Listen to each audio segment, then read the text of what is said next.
Online fashion market का नक्शा रातों रात बदल दिया। कई लोगों ने अपना खुद का फैशन ब्रांड बनाने का सोचा। शाक्स, मैं 24 साल से गारमेंट मैन्युफैक्चरिंग के बिजनेस में हूँ। और मुझे कुछ लोगों ने अप्रोच किया कि बत्रा जी आप अपना खुद का ब्रांड बनाएं। तब मैंने ये बात आशिमा को बताई। और मैं 24 साल की थी तो मैं तो सुपर एक्साइटेड कि फोड़ देंगे। अब उस ब्रांड का क्या हुआ मैं आपको क्या ही बताऊं।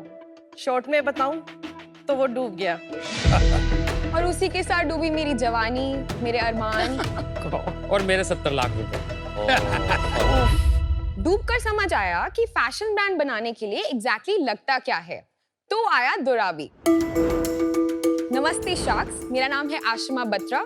मेरा नाम है सोनिया बत्रा। और मेरा नाम विनोद बत्रा। और हम गुड़गांव से हैं। दुराबी इंडिया का इकलौता 100% हैंड डाइड लेबल है जो एक ट्रेडिशनल टेक्निक को एक मॉडर्न अवतार में प्रेजेंट कर रहा है। हैंड डाइंग का हर पीस उतना ही यूनिक है जितना उसे पहनने वाला। कोई दो पीस सेम नहीं हो सकते, जस्ट लाइक आर्ट। एंड हम इको कॉन्शियस भी हैं एंड जनरेशनल कारीगर्स के लिए एम्प्लॉयमेंट जनरेट करके सोशल इम्पैक्ट भी ला रहे हैं। हमारी क्वालिटी हाई है और हम साइज इंक्लूसिव भी हैं। बट शाक्स, हमारी सिर्फ क्वालिटी हाई है, प्राइस नहीं। All thanks to my manufacturing unit.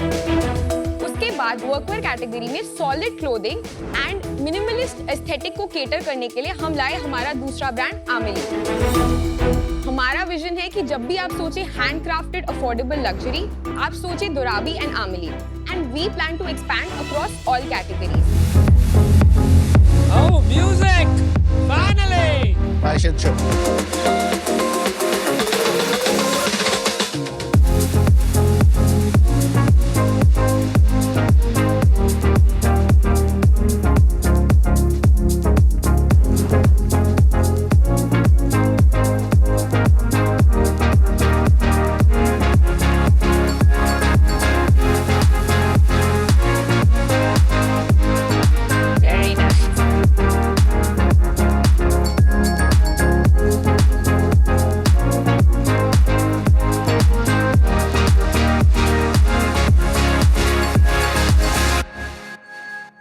Welcome to Shark Tank India Season 4, Batra family from Gurgaon. Thank you. थोड़ा बहुत आपने बताया कि कैसे शुरू हुई ये ब्रांड, जी। लेकिन आपने साथ में एक ब्रांड जो डूब गई थी उसके विषय में भी बात की। तो थोड़ा सा समझा सकती हैं एग्जैक्टली क्या हुआ और क्यों हुआ?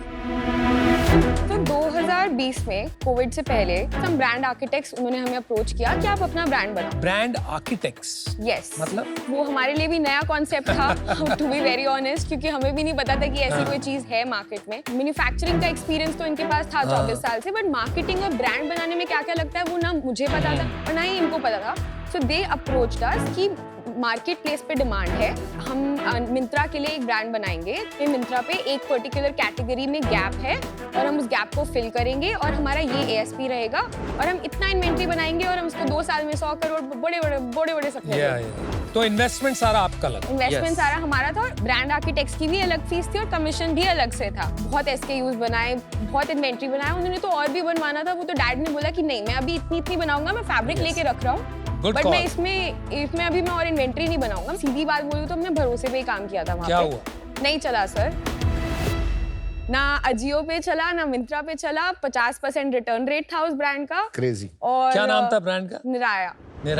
हाँ, कि वो जो 2 साल थे उसमें मुझे इतना कुछ सीखने को मिला। That's right. About brand building, about people, about how the processes work. Because मेरा बैकग्राउंड फैशन नहीं था, सो ये मेरा क्रैश कोर्स था इन फैशन। वो कहते हैं ना, success builds ego but failure builds character. Exactly. तो आप सीख के निकले वहां से। बिल्कुल। बहुत सारी ही लर्निंग्स थी, बट 3 मेजर बातें जो मुझे समझ आई थी। एक तो भरोसेमंद लोग, नॉन नेगोशिएबल है, बिकॉज हम बहुत कोलैबोरेटिवली वर्क करते हैं, that has to be there. Second, वो प्रोडक्ट मार्केट प्लेस के लिए था, तो उसमें कोई बहुत खास USP या स्टोरी लाइन नहीं थी। Third thing was inventory management, of course. और ये 3 पॉइंट हमने दोनों ब्रांड्स में exactly word to word use करे। चौथा पॉइंट आपने नहीं बताया, बिकॉज आपने पहले कहा कि 50% रिटर्न्स थे। हाँ जी। तो 50% रिटर्न से आप क्या सीखी? A lot of things. हम जिस तरह से प्रोसेस को मैनेज करते हैं, there is a lot of confirmation that happens after the person clicks on confirm order. There is a Okay. call confirmation. We don't say confirm your order. We say that we customize if we can do something for you, अच्छा so that we kind of tell the customer कि आपका product आ रहा है, आप expect करो इसको। Helpline होती है ये करने CRM, my internal CRM. ये तो मतलब बहुत ही स्केलिंग के टाइम आप कितने 50 लोग लगेंगे टू कॉल सबका नहीं करना होता ना, पेड ऑर्डर को तो नहीं करना आपको। You have to make sure that जो COD orders है उसमें भी there are certain pin codes that we have highlighted जहाँ से हमें फेक ऑर्डर्स का बिल्कुल, मैक्सिमम ट्रैक्शन है, बिकॉज बीच में ना एक फेक ऑर्डर्स का इशू आ गया था, Absolutely. तो वहाँ से हमने ये SOP क्रिएट कर दिया था कि हमें एक बार और चेक उसको करना आप ऑटोमेट भी कर सकते हैं through automated calling correct. Sonia ma'am आप क्या करते हैं इसमें? मैं एक्चुअली ऑपरेशंस देखती हूँ फ्लोर पे। आशिमा के साथ या विनोद जी के साथ? एक्चुअली स्टार्टिंग तो मैंने विनोद जी के साथ ही करी थी, अच्छा, बट अब आशिमा का भी आ गया तो हमारा यूनिट तो सेम ही है। किसके साथ ज्यादा मजा आता है? मुझे कलर्स में प्ले करना ज्यादा पसंद है। नहीं, इन दोनों में। मम्मा एक्चुअली न्यूट्रल है। ब्रिज है पापा अच्छा। और मेरे बीच का। क्या हुआ कि वो जो ब्रांड जो डूब गया, इसने 6 महीने अपना सोचा, दिमाग लगाया कि अब मुझे क्या करना है। तब इसने अपना दिमाग लगा के कहा कि पापा मैं अब अपना मार्केट प्लेस पर भी माल नहीं बेचूंगी, मैं अभी पहले अपना एक ब्रांड बनाऊंगी, D2C में मैं इसको बेचूंगी। समझ इसने गया। अपनी story line each and everything सारा काम इसने किया। अच्छा, हम तो बैक एंड पे सपोर्ट, हमने तो माल बना के देना है कि आपको क्या चीज चाहिए, आप अपना डिजाइन सैंपल हमें दे दो, हम आपको वो बना के दे देंगे और सही। मिनिमम टाइम में। तो उसके लिए आपको क्या प्रॉफिट शेयर मिलता है कि आप बिलिंग करते हो उनको? बिलिंग मैं इनको Billing बिलिंग करता हूँ। इसमें होता क्या है कि ये मुझे सब चीज देते हैं, फैब्रिक, ट्रिम्स, एवरीथिंग।